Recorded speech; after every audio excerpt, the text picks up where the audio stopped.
Welcome to Burlap Teachers. Enjoy the video. In this video, I will explain how to change oil on a Dodge Challenger RT. First, gather your tools: a 13mm wrench, an oil filter wrench, and a drain pan. You will also need 6 to 7 quarts of new synthetic oil, typically 5W20, and a new oil filter. Park your Challenger on a level surface and let the engine cool down for about 30 minutes. Safely raise the vehicle using a jack and secure it with jack stands. Now let's drain the old oil. Locate the oil drain plug on the oil pan, which is typically a 13mm bolt.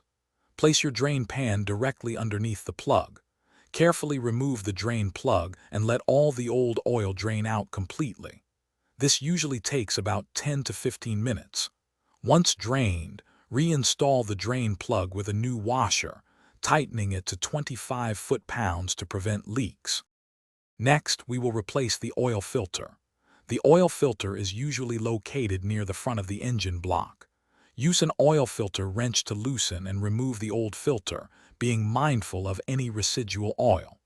Before installing the new filter, apply a thin layer of new oil to its rubber gasket. This ensures a good seal. Hand tighten the new filter until it feels snug, then give it an additional 3/4 of a turn. Finally, let's add the new oil and perform final checks. Safely lower your Challenger from the jack stands. Remove the oil filler cap and carefully pour in 6 to 7 quarts of the recommended synthetic oil.